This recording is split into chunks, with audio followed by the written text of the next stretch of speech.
Hello. Today I was working on a project and I thought, why not record it? Why not make a recording of this process? Because I was working on a comic page. This is something for school. I'm working on a comic page, and I'll wait for it to pop up here with the image. I was replacing something. I had this original image.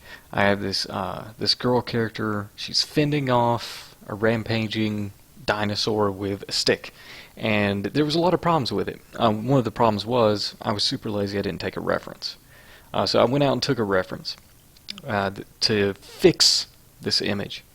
And you can see there's a whole lot of differences between the two, because I found the last one, it was really static, it was really boring, and I needed to replace it with something with a little bit more action. So I went out, took a reference, and my wife is actually the model in the reference, which is really handy because her build matches the character. And then sketching from that, looking at it, doing a reference from it. I don't actually, some people trace. I really don't recommend tracing because I find it makes it, for one thing, it's kind of like cheating, and then also it makes kind of a stiff character. So rather I just put it next to it and get it to the same size roughly, and then just look at it and draw from it. It tends to give it a little bit more character because it's a little bit less accurate, I guess is the idea. But this I felt like had a lot more pizzazz to it, and honestly anytime I use a reference I get a better result from it. So I'm penciling out, putting the costume on.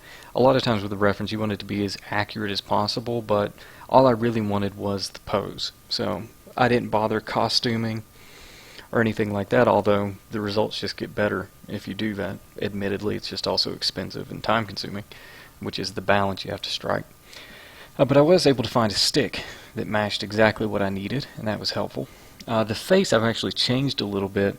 You'll notice from the reference photo, I wanted something more head down, a little bit more intensity, and that's another thing that you get if you trace, is you lose the opportunity to make little tweaks like that, and sometimes those can be really helpful, sometimes they can be detrimental. What I've just done there is actually flip the image, and the same way that if you hold up an image to a mirror you can see the problems with it, in Photoshop I have a shortcut to flip it, and I'll go in and make adjustments to the positioning of things because I tend to lean to one side when I draw. It's something I need to get better about, but because of that, flipping it is really useful insofar as it helps me find little mistakes that I would otherwise miss, often with a character being off balance or not symmetrical. Especially like this one where the head's tilted at an angle, it makes the face really, really difficult. In fact, I struggle with the face a lot during this. Now I've switched to a new layer, and I'm doing some inking. Really basic stuff. At this point I'm not working too much with weighted lines. I'm using a Wacom Cintiq, so it is pressure sensitive, but I don't get huge variation there. A lot of times I'll go in afterwards, I believe I do this in this situation as well, and just add some weight to lines rather than trying to deal with it all in the beginning. Because I'm not working on a piece of paper, I can't really sit back, and I have to constantly zoom out to look at it, and it's very hard to ink from that distance because obviously the screen size is limited. So more often than not, I'll keep it simple at first and then zoom out, look at it, and then go in and add some things. This hair texture is pretty time consuming, but it adds a lot to the character. If I was redesigning this character in retrospect now, probably wouldn't have put so much detail in it because she's in nearly every panel of the comic, and texturing that hair has been a lot of fun over the course of the 15 pages I've done so far. Now I'm adding a few solid blacks. With this comic I had decided not to do shadow blacks really, except for very, very dark areas, very small. I actually just use it for local colors, such as basically the cloth that's underneath her tunic, for the bands that go around her arms, and also the wrapping around her legs. I use that as well just to create kind of a dark and light balance. But I go way too heavy with the shadows, so I thought I'd restrain myself this time around when it comes to inking. Inking is a whole lot more than tracing, which some people tend to think it is, but it's really where you give character, you give mood, it's where you establish texture, all the things that ink do that is lost or not accomplished quite as well just with the pencils. You can see there that I'm using the lasso tool, selecting it, filling it out, and then I use a little bit of white in between to create a separation between those black areas and also to give it a little bit of texture and detail. Now working on the stick, which anything organic is always fun to draw because randomness actually helps. So with this one, just putting little marks, making it match the image of the same stick on the panel above it. And anytime I'm drawing trees, nature, anything not mechanical or man-made essentially, I find it really pleasant just because of the freedom to be organic and random with your strokes. I just went in and weighted some of the lines to help give an idea of the lighting in this particular scene. And now I'm roughing in and now inking on top of some background. The original background I had didn't work for this perspective, so I have to redraw the whole thing. And this can, I admit, can be a little bit tedious, drawing foliage in the background, but that bush behind her is actually important to the story because berries are on it, and that's actually what the dinosaur is trying to get to there. She doesn't realize it yet. So that's important. I really had to flesh that out and let it be seen. And also I just like backgrounds. I like detailed backgrounds. The challenge is keeping them from interfering with the actual content of the panel. Now I'm going to fill in some color. This is just flatting the figure, so just laying down basic flat colors.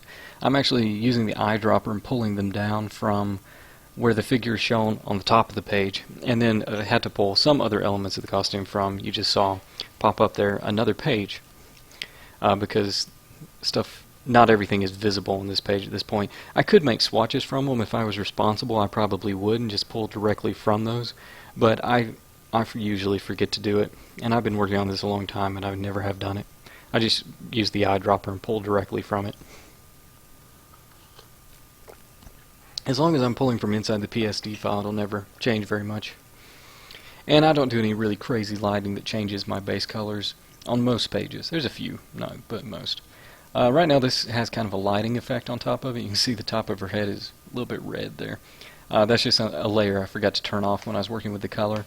It worked fine for the other image, not so well for this one. It'll have to be tweaked. Going in for the small details now. Keep laying flats, but at the same time putting white in the eyes. Coloring the boot.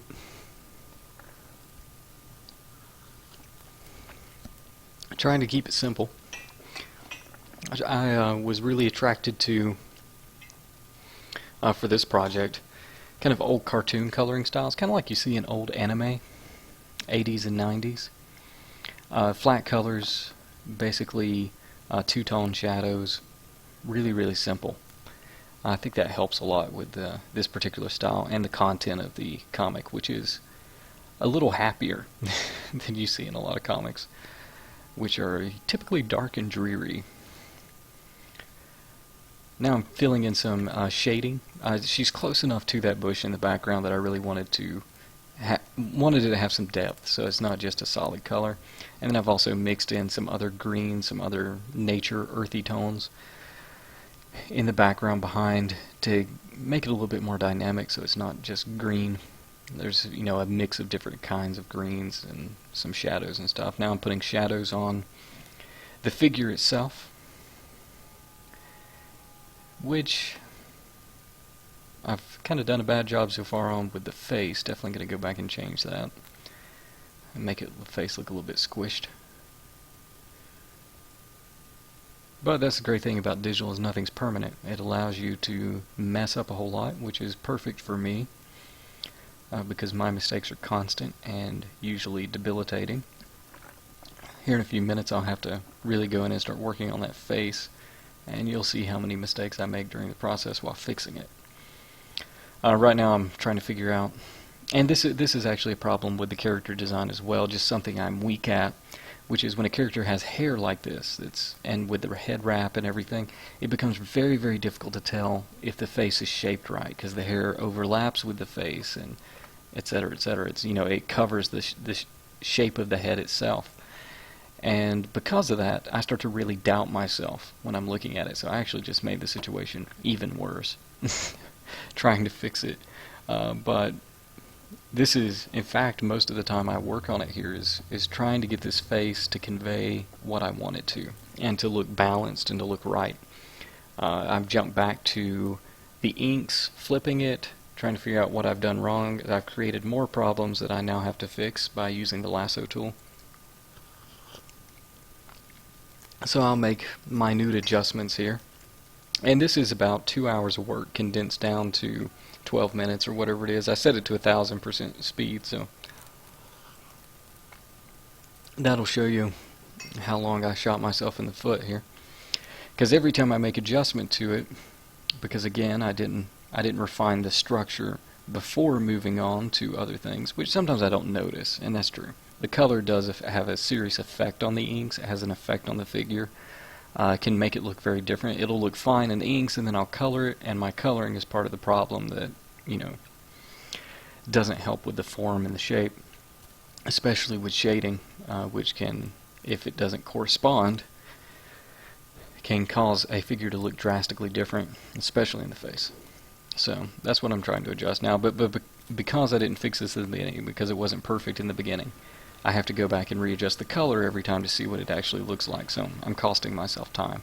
Now what it finally occurred to me to do here was to go back to the original pencil, because I was continually shrinking the face. Again, the illusion of the hair was causing me to do that, and I was making things worse than it actually was.